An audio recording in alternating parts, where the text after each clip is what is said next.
Urdu point T V کے معزز ناظرین، السلام علیکم۔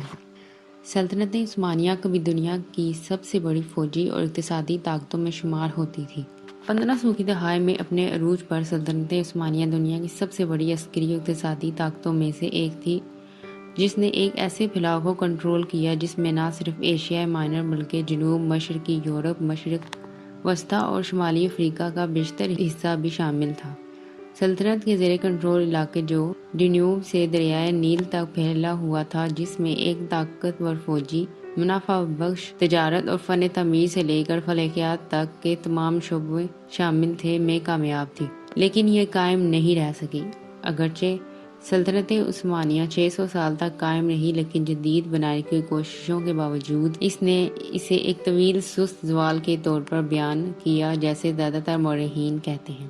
معزز ناظرین، آج کی ویڈیو میں ہم سلطنت عثمانیہ کے 6 ایسے پہلو پر نظر ثانی کریں گے جن کی وجہ سے سلطنت عثمانیہ 600 سال تک قائم رہنے کے بعد زوال کا شکار ہو۔ لہٰذا ویڈیو کو آخر تک دیکھیے گا، اور اگر آپ چینل پر نئے ہیں تو چینل کو سبسکرائب بھی کر لیجیے۔ پہلی جنگ عظیم میں جرمنی کی طرف سے لڑنے اور شکست کھانے کے بعد سلطنت کو معاہدے کے ذریعے ختم کر دیا گیا، اور 1922 میں اس کا خاتمہ ہوا، جب آخری عثمانی سلطان محمد ششم کو معزول کر کے قسطنطنیہ کا دارالحکومت چھڑا دیا گیا۔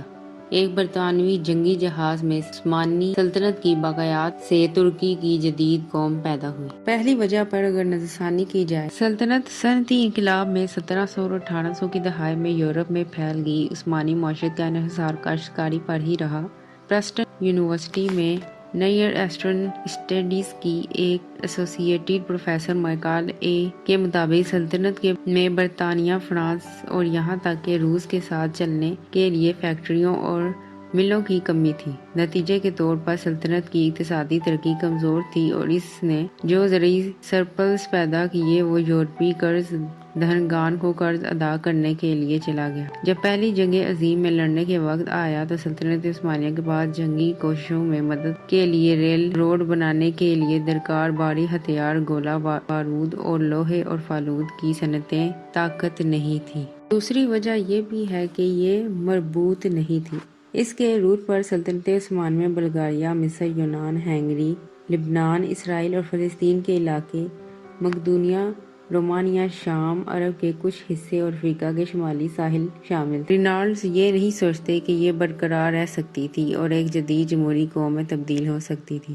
مشکلات شاید اس کے خلاف ہو گئے، کیونکہ سلطنت کے نسلی، زبان، معیشت اور جغرافیہ کے لحاظ سے زبردست تنوع ہے۔ وہ کہتے ہیں، ہم جنس معاشرے متفاوت معاشروں سے زیادہ آسانی سے جمہوریت کرتے ہیں۔ مختلف لوگ جو سلطنت کا حصہ تھے زیادہ سے زیادہ باغی ہوتے گئے، اور 1870 کی دہائی تک سلطنت کو بلغاریہ اور دیگر ممالک کو آزاد ہونے کی اجازت دینا پڑی اور زیادہ سے زیادہ علاقے کو سونپنا پڑا۔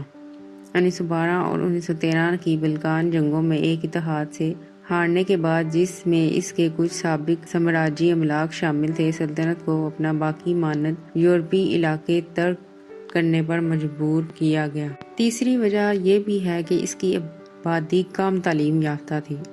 1800 کی دہائی میں تعلیم کو بہتر بنانے کی کوششوں کے باوجود سلطنت عثمانیہ خواندگی میں اپنے یورپی حریفوں سے بہت پیچھے رہ چکی تھی۔ اس لیے 1914 تک یہ اندازہ لگایا گیا کہ اس کی صرف 5 سے 10% باشندے پڑھ سکتے تھے۔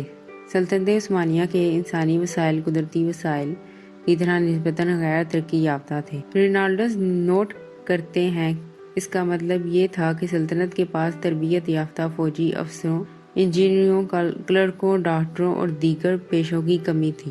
چوتھی وجہ یہ تھی کہ دوسرے ممالک نے اسے جان بوجھ کر کمزور کیا۔ آکسفورڈ کے سینٹ انٹونی کالج میں مشرق وسطیٰ کے مرکز کے ڈائریکٹرز کی وضاحت کرتے ہوئے، یورپی طاقتوں کی عزم نے بھی سلطنت عثمانیہ کے خاتمے میں تیزی لانے میں مدد کی۔ روس اور آسٹریا دونوں نے اپنا اثر و رسوخ بڑھانے کے لیے بلکان میں باغی قوم پرستوں کی حمایت کی، اور برطانوی اور فرانسیسی مشرق وسطیٰ اور شمالی افریقہ میں سلطنت عثمانیہ کے زیر کنٹرول علاقوں کو چھیننے کی کوشش کی۔ اس کے علاوہ اسے روس کے ساتھ تباہ کن دشمنی کا سامنا بھی کرنا پڑا۔ پڑوسی زارسٹروس، جس کے پھیلے ہوئے دائرے میں مسلمان بھی شامل تھے، تیزی سے ایک تلخ حریف کی شکل اختیار کر گیا۔ رینالڈس کا کہنا ہے کہ روسی سلطنت عثمانی سلطنت کے لیے واحد سب سے بڑا خطرہ تھا، اور یہ واقعی ایک وجودی خطرہ۔ جب پہلی جنگ عظیم میں دونوں سلطنتوں نے ایک دوسرے کا رخ لیا، اگرچہ روسیوں کا سب سے پہلا خاتمہ ہوا، اس کا ایک حصہ اس وجہ سے تھا کہ عثمانی فوج نے روس کو بحر اسود کے راستے یورپ سے رسد حاصل کرنے سے روک دیا۔ اس وجہ کا موازنہ اگر آج کے دور سے کیا جائے تو معلوم ہوتا ہے کہ اس وقت بھی مسلمان یورپی تہذیب کو اپنانے کی وجہ سے تباہ ہوئے تھے، جس طرح آج مسلم ممالک میں یورپی تہذیبوں کو اپنایا جا رہا ہے۔ یہ مسلمانوں کی تباہی کی سب سے بڑی وجہ ہے۔ اس طرح آج مسلم ممالک کے لوگ مغربی تہذیبوں کو اپنا کر خود کو ماڈرن سمجھتے ہیں، اسی طرح اس دور کے لوگ بھی یہی سمجھتے تھے۔ جب تک سلطنت عثمانیہ کے سلطانوں نے اپنے جہاد کا مقصد صرف جہاد فی سبیل اللہ رکھا تھا، تب تک یہ سلطنت اپنے عروج پر قائم رہی۔ جیسا کہ عثمان غازی کا دور اور عثمان غازی کی اپنے بیٹے اورخان کو نصیحت، اس نصیحت سے یہ واضح کی بات سامنے آتی ہے کہ سلطنت عثمانیہ میں عثمانیوں کا مقصد صرف جہاد فی سبیل اللہ تھا۔ جیسے ہی سلطنت کے سلاطینوں نے جہاد فی سبیل اللہ کو چھوڑ کر مغربی تہذیبوں کو اپنانا شروع کیا تو وہ زوال کا شکار ہو گئے۔ جس طرح اس دور میں مغربی طاقتیں مسلمانوں میں اپنا اثر و نفوذ قائم کر رہی تھی، بالکل اسی طرح آج بھی اپنے منصوبوں میں کامیاب ہو رہے ہیں۔ سلطنت عثمانیہ کے زوال کی آخری وجہ یہ بھی تھی کہ پہلی جنگ عظیم میں انہوں نے غلط رخ اٹھایا۔ پہلی جنگ عظیم میں جرمنی کے ساتھ دینا سلطنت عثمانیہ کے خاتمے کی سب سے اہم وجہ ہو سکتی ہے۔ جنگ سے پہلے سلطنت عثمانیہ نے جرمنی کے ساتھ ایک خفیہ معاہدہ کیا تھا جو کہ بہت برا انتخاب نکلا۔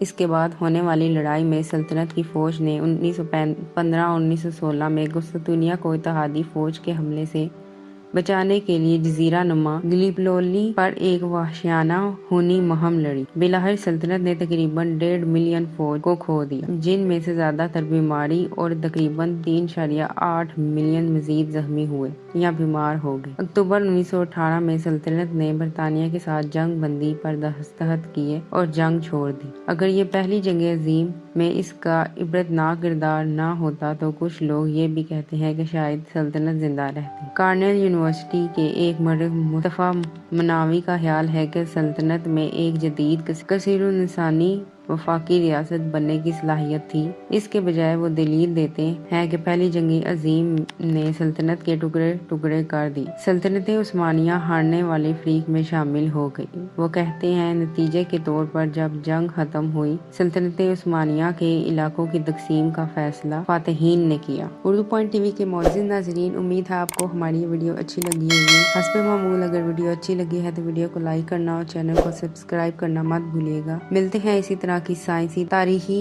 تحقیقی یا مذہبی ویڈیو کے ساتھ، تب تک کے لیے اللہ نگہبان۔